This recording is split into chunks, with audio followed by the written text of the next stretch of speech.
dañuy ànd ak Maimouna Gueye Bambalo ci droit waxtaanee loo xamante ne yaakaar naa ni Sénégalais yëpp la soxal muy loi sur la baisse des loyers ak réactualisation bi mu doon loo xamante ne finalement on ne comprend pas parce que tu as été à la rencontre de plusieurs Sénégalais ñu waxtaan ci ak yow bonjour. effectivement bi maa ngi leen nuyu ñi may bokkal plateau bi donc bu fa nekk loi boo xamante ni elle date de 2014 ñu adossé woon ko ci loi bi nga xamante ni mooy 81-21 mais loi bi dafa ni woon nañu wàññi li nga xamante ni moom mooy loi mais Bijou balaa ñu siy sori sax déjà dem nañ avant ñuy def benn gëstu ci li nga xamante ni mooy loi boobu ak fi mu yem ak yëpp xool nañ sénégalais yi mesure bi nga xamante ni président de la république daf ko jëlaat muy jeudi bi passé waxaat ni vraiment nañ ci ñëwaat et que ki nga xamante ni moom mooy ministre du commerce ak ministre de l'urbanisme ñu fexe ba li nga xamante ni moom la waxoon ñu appliquer ko sénégalais yi nag am na nuñ ko apprécier nañ dem xool lan lañ ci wax avant ñuy ñëwaat ci loi bi. location yi bu ko waxee def na warugaram ndax tout le temps c'est dans le sens bi ñuy mën a dimbali population yi wàññi location yi nag yaakaar na waroon nañ ko seetat ci fu mu gën a baaxee comme ça ñu soññ ñëpp parce que léegi dañ naan dañuy wàññi location yi borom kii di joxe location bi fi mu doon joxe 200 000 mu ne ko 300 000 francs pour ñu wàññi 20% ou bien 10% loolu amul benn sens.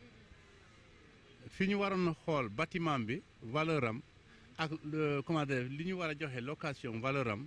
est-ce que méngoo na ak li ko waa ji di joxe en location bu fekkente ni loolu mën nañu ko def hein ñu dugg ci domaine boobu xool ko ndax locataires yi ñii di jël location son nañu mais li gën a baax muy ñu dimbali tout comment dire sénégalais bu nekk am benn toit mooy li gën a am importance képp kuy liggéey te nga am fooy liggéey tuuti hein ñu mën laa dimbali ba nga am kër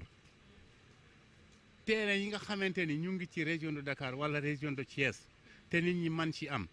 état bi man ci taxaw war dimbali nit ñi comme ça mu sonju maire yi hein mu defalante ak maire yi ba terrain yooyu ñu libéré leen état jël ko jox ko ñi nga xamante ni ñoo ko yeyoo. luyaas yi gars yi fi ñu ko fixe bi taxawaluñ ko benn place lu leen neex la ñu luyee seen kër yi te loolu tamit wàññi ko jàppale nit ñi tamit loolu baax na lool ndaxte du woon na ñu ci bëri am na ci ñoo xam ne dañu am ay problème luyaas waaye loolu su fekkee Macky Sall daf cee waxaat loolu dañ ko ciy gërëm te tam fexe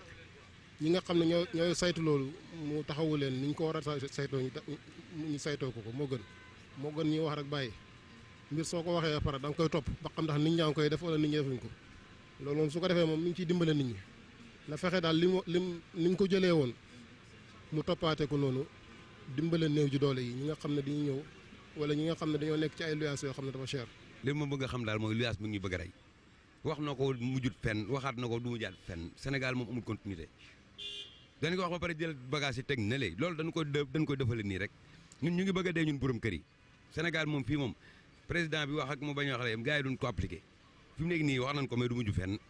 borom kër yi lijjantuñu sax président am na ñoo xam ne sax dégguñu ko la ñuy def ñu ngi koy def di ko continuer def du mujj fenn. dafa metti ngay fay location di fay transport bu metti di dund bi seer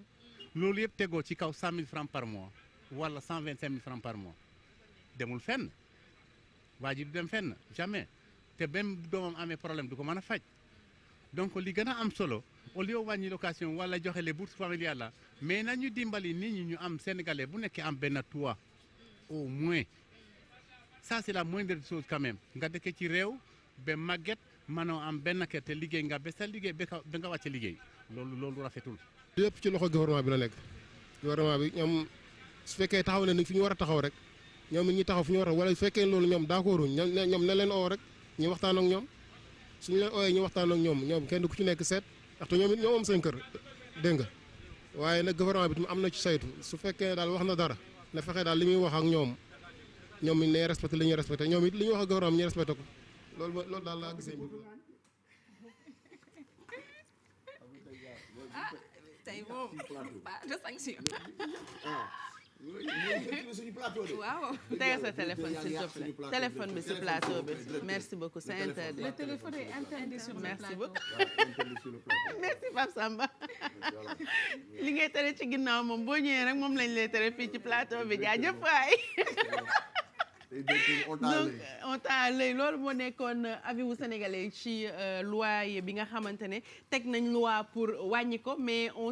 c'est comme si loi bi nekk fi woon ñëpp xool nañ une manière de contourner ko pour gën a yokkaat seen ay lois yi maintenant avis wu sénégalais yi la ñu am Maïmouna mais am na suñu benn naataango boo xamante ne muy Alassane Ba nekk fii ci rédaction TFM def na ci récit aussi voilà pour wax ñu fi yëf yi toll def na si récit wax ñu déjà lan fan la jógee nan lañ ko mbëbëtee yan démarche moo ci am sénégalais yi nan lañ ko dundee mais ñëwaat na aussi si président lu mu wax et éventuellement ay solutions yoo xamante ne mun nañ ko préconiser pour cette fois-ci mesure bi ñu mun ko appliquer nañ ko déglu. ab secteur la bi nga xam ne dafa bëri ay jafe-jafe te pourtant boo xoolee bi ñu taxawalee loi bi jur na ab mbégte ju rëy ci askan wi wante tey ji nag situation bi doon beneen situation nguur gi sax ci boppam gis ne lajj am na ci lu jëm ci wàllum appliquer loi bi jëm ci wàllum wàññi location bi benn fàttali bi nga xam ne njiit réew mi amal na ko ci conseil des ministres mu nekk li nga xam ne waxoon na ko moo di ñu fexe ba baral action yi fexe itam ba lépp li nga xamante ni dañ koy tëral mu jëm ci wàllum réguler loyer bi wante itam fexe ba taxawal ay dispositifs yi nga xam ne déggoo da ci am mu tënku nag ci wàllum yoon ci lépp li nga xam ne nag dafa jëm ci activité immobilière ci réew mi wërngal këpp mu nekk càkkutéef bi nga xam ne amaloon na ko jëmale ko ci jëwriñ ji yor wàllum commerce ci lëkkaloom ak jëwriñ yi nga xam ne ñoo yor wàllum finance wante itam habitat ci atub 2017 itam njiit réew mi sàkk woon na ab rapport bu exhaustif ci effet yi nga xam ne nag jëm na ci loi bi ci wàllum koom-koom wante itam ci wàllum dundinu askan wi wante ba léegi nag amut li nga xam ne yees na ci en tout cas du li ñu yëg boo xoolee sàkk woon na itam ñu tàmbaliwaat liggéeyu commission bi nga xam ne moo war a amal suivi ci wàllum location bi ana nag fan la jafe-jafe wala boog ay jafe-jafe am ci wàllum appliquer loi bu jëm ci wàllum wàññi location bi boo xoolee location bi sax dafa mel ni dafa gën a cher ci askan wi ñu bëri ñu ngi ciy joytu mu mel ni kon ab évaluation bu sérieuse ci lu jëm ci wàllum appliquer loi bi ay action yu concrète yu dëggu yu jaar yoon impliqué bépp acteur bi nga xam ne concerné na la war nañ ko amal su boobaa ñu gis ne kon lu jëm ci wàllum question boobu mun nañ ko lijjanti faaw ñu xam ni mesure bi nekk na mesure bu ñu war a rafetlu ndax da boo xoolee buñ ko appliqué ni mu waree dafay bokk ci li gën a yokk li ñuy wax pouvoir d'achat askan wi wante itam dana tax ba bépp spéculation bi nga xam ne dafay am ci wàllum immobilier ñu moytu ko. loi sur la baisse des loyers xam naa ne ñu ci bëri dañuy laaj ndax mythe la wala réalité. réalité mën na nekk réalité Bijou dans la mesure où cadre bi bu ko état bi nga xamante ni moom moo ko war a yore mën a tegee normalement maintenant après problème de mise en place moo nekk parce que déjà nit ki tabax këram tey xam nga bu fekkoon dafa amoon ay imposition yu am ci loyer bi par exemple ngay fay normalement sa ay impôt wala nga am ay aide de l'état wala daal ñu structure ko ba nga xamante ni état ku ci nekk xam na sa ay revenu fixe bu boobaa dina mën a am intervention mais tey nit yi sax mënoo am benn rapport bu exhaustif président de la république demandé na ko pour ñu defaral ko situation mais c'est très très très difficile nga mën a am les chiffres réels par ñi nga xamante ni ñoom ñooy loué ñi nga xam ne ñoo am kër Sénégal ak li nga xamante ni moom mooy tax ñu mën ko baisser parce que tey loi bi njëluñu rek teg ko dafa adossé wu si li nga xamante ni moom mooy surface corrigée donc kër yi nga xamante ni répondre nañ aux normes de la surface corrigée ñoom seen loi bu ñu xoolee seen loi yi dafay nekk lu normal mais am na kër yoo xamante ni kër yi appartement yi répondre ak li nga xamante ni moom mooy surface corrigée maintenant bailleur bi nga xamante ni moom moo yor këram nga bëgg ko contraindre ni ko na def rapport boobu déjà c'est des rapports qui coûtent un peu cher locataire bi du ko nangoo def bailleur bi aussi du ko nangu def te des charges supplémentaires et puis cadre bi nga xamante ni moom la ñuy tabaxee fii Sénégal est-ce que mën na leen permettre pour ñu répondre ak norme surface corrigée loolu laa doon wax en fait quand on a parlé de surface corrigée borom kër yu bëri dañuy wax ñi ñu doon loué génne leen dañ koy defar pour mu nekk ci norme loi bi ni mu ko waxee après da ngay gis kenn ku raax wala benn fenêtre xam nga wala kenn ku peinturaat après au lieu d'appeler la personne bi fa nekkoon nga xamante ne moom mooy prioritaire ci booy utaat keneen dañuy dem jëli beneen nit ñoo dugal ko ci kër gi ba pare yokkaat prix loyer bi ba pare tey dañuy nekk ci cadre boo xam ne on vit dans la promiscuité parce que appartement yi kër yi ni ñu bindoo ak ni nga xamante ni architecture yi moom la mënul sax permettre parce que surface corrigée dañuy wax ay éclairage ak fenêtre bi na nekk ci mbedd ak yooyu noonu loolu appartement wala kër yi nga xamante ni mun nañ nekk ci li nga xamante ni mooy condition yooyu bëriwul léegi nga ñëwaat aussi ñu ni surface habitée ñun amuñu habitude bu ñuy jël ay appartement ak yooyu ñuy xool surface habitée bi te tey bu fekkee ci yeneen dëkk yi même bu ñu la joxee appartement dañ lay wax surface habitée mais Maïmouna daguma la parfois booy def visite d'appartement sax quand tu leur demandes c'est combien de mètres carrés dañ lay xool comme si yow na ngaa dof wala benn affaire moo la jàpp mètres carrés yi ngay laajte c'est pourquoi